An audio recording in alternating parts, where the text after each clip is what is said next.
What do all these portraits have in common? Well, let's take a look. These were sculpted using one light, but the thing that makes this work is the tiny shadow under the nose. That little shadow is the giveaway. This is called Paramount Lighting, also known as butterfly lighting, and it's one of the fastest ways to get that classic Hollywood portrait look, but it's also super easy to mess up. Move the light too high and the eyes go dead. Move it too low and the face goes flat. Move it too far to either side and it's not Paramount Lighting anymore. I'm going to show you this setup, but the important part about this is not only where the light is, it's also what the shadow is doing. And once you can read that tiny shadow, you'll know how to fix almost every mistake you can make with this lighting technique. Paramount lighting is a portrait lighting pattern where the light is placed in front of the subject, centered to the face, raised above eye level, and angled down. The signature of this is that small little shadow directly under the nose. Because that shadow can look like butterfly wings, people also call it butterfly lighting. But the shadow is not the whole point of this. The real purpose is to sculpt the face. This light usually brightens the forehead, the bridge of the nose, cheekbones, and lips while creating shadows under the nose, the lower lip, and under the chin. It can also emphasize the cheekbones and further thin the face. That combination is what gives it this clean, polished, glamorous look. Let me show you how to build this.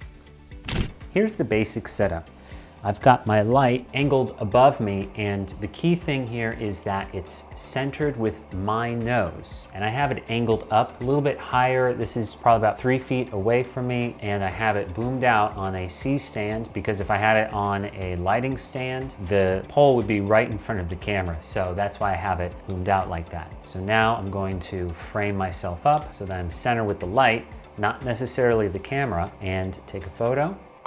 It's almost good. I want to make another adjustment though because the shadow under the nose isn't super pronounced. So all I want to do actually is bring the light back just a tad. So it's a little bit over me.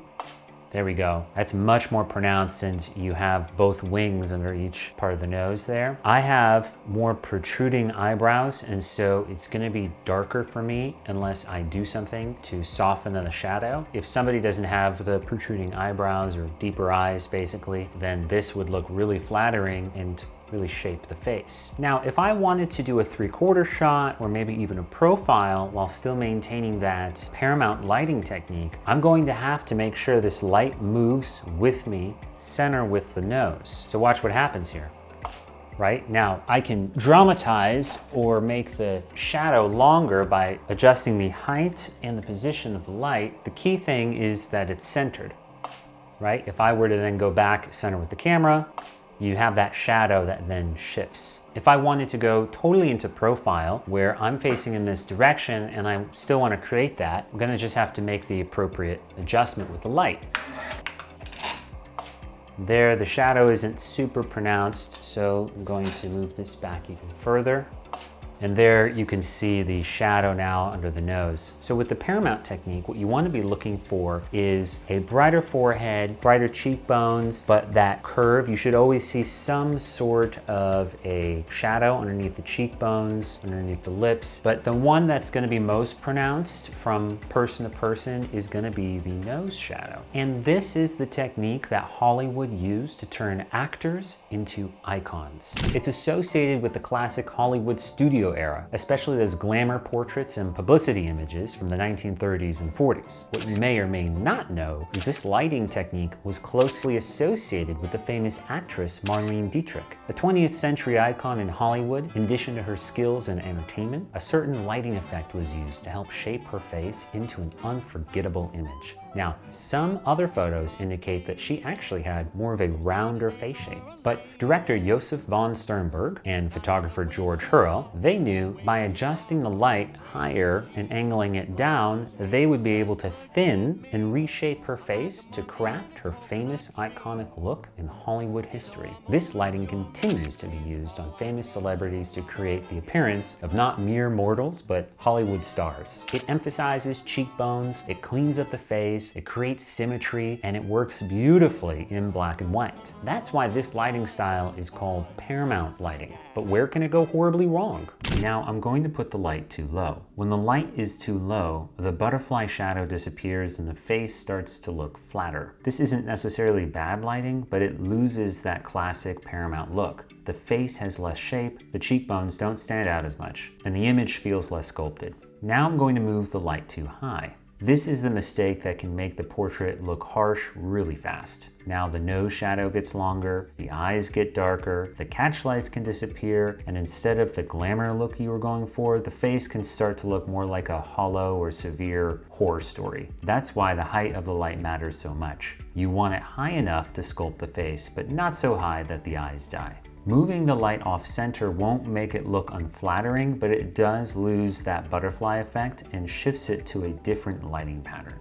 This is why Paramount Lighting is simple but not automatic. It can look great on the right face, especially with strong cheekbones or balanced features. But it can be risky for deep set eyes, prominent brows, glasses, or anyone where the downward shadow becomes too heavy. That doesn't mean you can't use it. It just means that you may need to do some other things to soften it by lowering the light slightly or maybe adding some fill. And that brings us to the modern beauty version of this.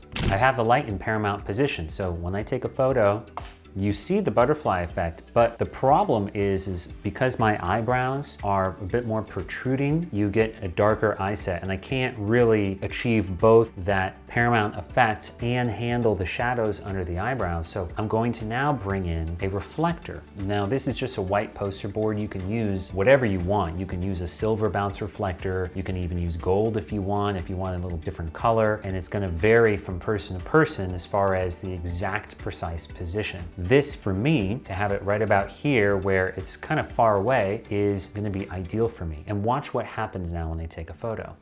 So you can see the shadows were decreased considerably. You still see the butterfly under the nose, and the shadow underneath my eyes are less apparent. For me, if I move this any closer, then you're going to effectively remove that shadow, just like this.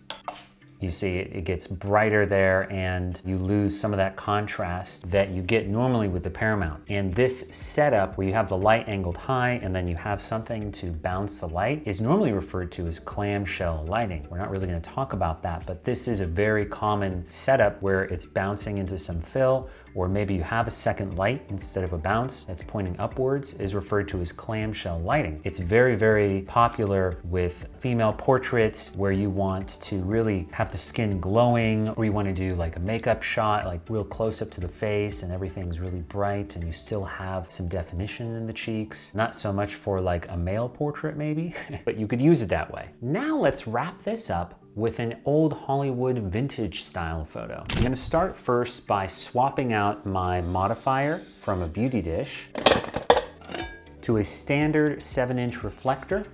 So this is going to change the exposure. So I'm going to test this out first, see what I need to change. Very bright, go from 164.09 to 1/128. Better. I'm gonna do a 3/4 turn. So I'm gonna have my light positioned so it's center with me. Great. So I'm going to adjust a few other things, such as the height of the light here.